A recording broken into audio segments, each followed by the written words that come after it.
Hello guys, ನಮ್ಮ RCB ಅವರು ಭರ್ಜರಿ ಫಾರ್ಮ್ ಅಲ್ಲಿ ಇದ್ದಾರೆ ಅಂತಾನೆ ಹೇಳ್ಬೋದು. ಭರ್ಜರಿ ಮ್ಯಾಚ್ ಆಯ್ತು ನಿನ್ನೆ. ಸ್ಟಾರ್ಟಿಂಗ್ ಅಲ್ಲಿ ನೋಡ್ಬೇಕಿದ್ರೆ ಸೋಲ್ತಾರೆ ಅನ್ಕೊಂಡೆ, ಆದ್ರೆ ಭರ್ಜರಿ ಗೆಲುವು ಸಾಧಿಸಿ ಟೇಬಲ್ ಟಾಪರ್ಸ್ ಆಗಿದ್ದಾರೆ. ಅದ್ರ ಜೊತೆಗೆ ಕ್ಯೂ ಸಿಂಬಲ್ ಕೂಡ ಬಂದಿದೆ. ಕ್ಯೂ ಸಿಂಬಲ್ ಏನಪ್ಪಾ ಅಂದ್ರೆ ಪ್ಲೇ ಆಫ್ ಗೆ ಫಸ್ಟ್ ಟೀಮ್ ಎಂಟ್ರಿ ಕೊಟ್ಟಿರೋದು. ಇದ್ರ ಬಗ್ಗೆ ಏನ್ ಹೇಳ್ತೀವಿ ಗಣೇಶ್? ನಮ್ಮ RCB ಟೋಟಲ್ ಆಗಿ 5 ಮ್ಯಾಚ್ ನ ಗೆದ್ದು ಫಸ್ಟ್ ಟೀಮ್ ಆಗಿದೆ, ಕ್ವಾಲಿಫೈ ಆಗೋದಕ್ಕೆ ಪ್ಲೇ ಆಫ್ ಗೆ. ಸೊ ಇದು ಮೇನ್ ಆಗಿ ಏನ್ ಹೇಳ್ಬೇಕು ಅಂದ್ರೆ ಈ ಸೀಸನ್ ನನ್ನ ಪ್ರಕಾರ 99.9% RCB ನೇ ಫೈನಲ್ಸ್ ಆಡೋದು. ಫಸ್ಟ್ ಫೈನಲ್ಸ್ ಗೆ ಹೋಗೋ ಟೀಮ್ ಯಾವ್ದು ಅಂದ್ರೆ ಅದು RCB ಅಂತ ಹೇಳ್ತೀನಿ. ಯಾಕೆ ಅಂತಂದ್ರೆ ರಿಮೈನಿಂಗ್ ಬಾಕಿ ಎಲ್ಲಾ ಟೀಮ್ಸ್ ಕೇವಲ 2 ಮ್ಯಾಚ್ ಗೆದ್ದಿರೋದು. ಮುಂಬೈ ಇಂಡಿಯನ್ಸ್ ಅವರು 5 ಮ್ಯಾಚ್ಗೆ 2 ಗೆದ್ದಿದ್ದಾರೆ. ಸೊ ಡೆಲ್ಲಿ ಅವರು 4 ಮ್ಯಾಚ್ಗೆ 2 ಗೆದ್ದಿದ್ದಾರೆ. ಟೋಟಲ್ ಆಗಿ ನಮ್ಮ RCB 5 ಗೆದ್ದಿರೋದ್ರಿಂದ ಅಡ್ವಾಂಟೇಜ್ ತುಂಬಾ ಜಾಸ್ತಿ ಇದೆ ಫೈನಲ್ಸ್ ಗೆ ಕ್ವಾಲಿಫೈ ಆಗೋದಕ್ಕೆ. ಹೌದು, ಯಾಕಂದ್ರೆ ರನ್ ರೇಟ್ ಕೂಡ ಜಾಸ್ತಿನೇ ಇದೆ. ಇನ್ ಕೇಸ್ ಮುಂಬೈ ಅವರು 3-3 ಗೆದ್ದು ನಮ್ಮ RCB ಅವರು 3-3 ಸೋತ್ರೇನೋ ನಮ್ದು ರನ್ ರೇಟ್ ಚೆನ್ನಾಗೇ ಐತೆ. ಹಾಗಾಗಿ ರನ್ ರೇಟ್ ಇಂದನೂ ನಾವು ಟಾಪ್ ಅಲ್ಲಿ ಇರ್ತೀವಿ. ಡೈರೆಕ್ಟ್ ಫೈನಲ್ ಹೋಗೋದಂತೂ ಖಚಿತ.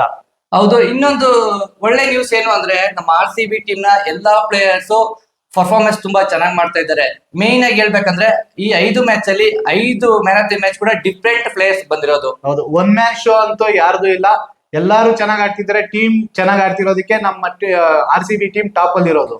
ಇನ್ನೊಂದು ಏನ್ ಹೇಳ್ಬೇಕಂದ್ರೆ ಎಲ್ಲಾ ಮ್ಯಾಚ್ ಅಲ್ಲೂ ಚೆನ್ನಾಗಿ ಪರ್ಫಾರ್ಮೆನ್ಸ್ ಮಾಡ್ತಾ ಇರೋ ಪ್ಲೇಯರ್ ಯಾರು ಅಂದ್ರೆ ನೆಡಿನ್ ಡಿಕ್ಲಾರ್ಕ್. ಆಲ್ಮೋಸ್ಟ್ ಎಲ್ಲರಿಗೂ ಗೊತ್ತಿರಬಹುದು. ಫಸ್ಟ್ ಮ್ಯಾಚ್ ಅಲ್ಲಿ ಇವರು ಬ್ಯಾಟಿಂಗ್ ಮುಖಾಂತರ ಫಿನಿಶ್ ಮಾಡಿದ್ರು.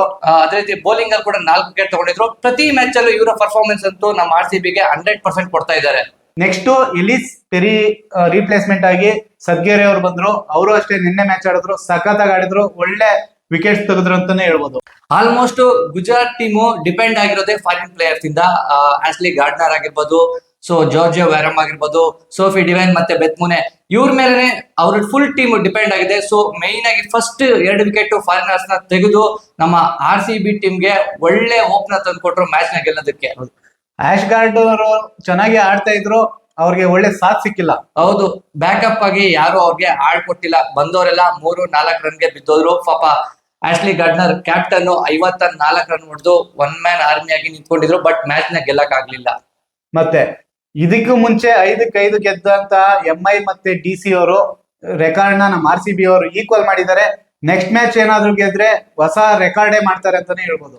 WPL ಹಿಸ್ಟ್ರಿಯಲ್ಲೇ 6 ಮ್ಯಾಚ್ ನ ಕಂಟಿನ್ಯೂಸ್ ಆಗಿ ಯಾರು ಗೆದ್ದಿಲ್ಲ. 5 ಮ್ಯಾಚ್ ನ ಗೆದ್ದಿದ್ದಾರೆ DC, ಮುಂಬೈ, ಇವಾಗ ನಮ್ಮ RCB. ನೆಕ್ಸ್ಟ್ ಮ್ಯಾಚ್ ಏನಾದ್ರು RCB ಗೆದ್ರೆ WPL ರೆಕಾರ್ಡ್ ಆಗುತ್ತೆ. 6 ಮ್ಯಾಚ್ ನ 6 ಗೆದ್ರೆ RCB ಅವ್ರಿಗೆ.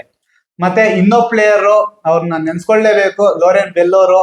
ಏನ್ ಗುರು, ಡಾಟ್ ಮೇಲೆ ಡಾಟ್ ಬಾಲ್ ಹಾಕ್ತಾನೆ ಇದಾರೆ. ಇದ್ರ ಬಗ್ಗೆ ಏನ್ ಹೇಳ್ತೀವಿ ಗಣೇಶ್? ಈ ಸೀಸನ್ ಅಲ್ಲಿ ಹೈಯೆಸ್ಟ್ ಡಾಟ್ ಬಾಲ್ ಯಾವ ಸೀಸನ್ ಅಲ್ಲೂ ಹಾಕಿಲ್ಲ. ಅಷ್ಟು ಡಾಟ್ ಬಾಲ್ಸ್ ನ ಹಾಕಿದ್ದಾರೆ. 80+ ಡಾಟ್ ಬಾಲ್ಸ್ ನ ಹಾಕಿರುವಂತ ಲೋರೆನ್ ಬೆಲ್ ಅವರು ನಮ್ಮ RCB ಟೀಮ್ಗೆ ಈ ಸೀಸನ್ ಮೈನ್ ಬೌಲರ್ ಮತ್ತೆ ಬೆಸ್ಟ್ ಬೌಲರ್ ಅಂತ ಹೇಳ್ತೀನಿ. ಪವರ್ ಪ್ಲೇ ಅಲ್ಲಿ ಔಟ್ ಸ್ವಿಂಗ್ಸ್ ನ ಹಾಕೊಂಡು ಎಲ್ಲಾ ಪ್ಲೇಯರ್ಸ್ ಭಯ ಬಿಡಿಸ್ತಾ ಇದಾರೆ. ಆ ತರ ಬೌಲಿಂಗ್ ಮಾಡ್ತಾ ಇದಾರೆ. ಇನ್ನೊಂದು ಮೇನ್ ಆಗಿ ಏನ್ ಹೇಳ್ಬೇಕಂದ್ರೆ ಲೋರೆನ್ ಬೆಲ್ ಅವ್ರದ್ದು ನಮ್ಮ RCB ಟೀಮ್ ಗೆ ಬರಕ್ ಮುಂಚೆ ಇನ್ಸ್ಟಾಗ್ರಾಮ್ ಅಲ್ಲಿ, ಸೋಷಿಯಲ್ ಮೀಡಿಯಾ ಇನ್ಸ್ಟಾಗ್ರಾಮ್ ಅಲ್ಲಿ ಇವ್ರದಿದ್ದು ಕೇವಲ 300K ಫಾಲೋವರ್ಸ್. ಸೊ ಇವಾಗ ಅವರ ಫಾಲೋವರ್ಸ್ ಬಂದ್ಬಿಟ್ಟು 1.7 M ಅಂದ್ರೆ 1.7 ಮಿಲಿಯನ್ ಫಾಲೋವರ್ಸ್ ನ ಮಾಡ್ಕೊಂಡಿದ್ದಾರೆ. ಅದು ನಮ್ಮ RCB ಫ್ಯಾನ್ಸ್ ನ ಪವರ್ ಆಗಿರುತ್ತೆ. ನಮ್ಮ RCB ಟೀಮ್ಗೆ ಯಾರೇ ಬಂದ್ರು ಅವ್ರಿಗೆ ಒಳ್ಳೆ ಪ್ರೀತಿ ಸಿಗ್ತದೆ, ಅವ್ರಿಗೆ ಒಳ್ಳೆ ಫ್ಯಾನ್ಸ್ ಅಂತೂ ಹಾಗೆ ಆಗ್ತಾರೆ. ಅದ್ರಲ್ಲಂತೂ ಇನ್ನು ಒಂದು ಮ್ಯಾಚ್ ಗೆಲ್ಸ್ಬಿಟ್ರೆ ಮಾತ್ರ ಅವ್ರನ್ನೆಲ್ಲ ತಗೊಂಡೋಗಿ ಇಟ್ಬಿಡ್ತಾರೆ ನಮ್ಮ ಫ್ಯಾನ್ಸ್.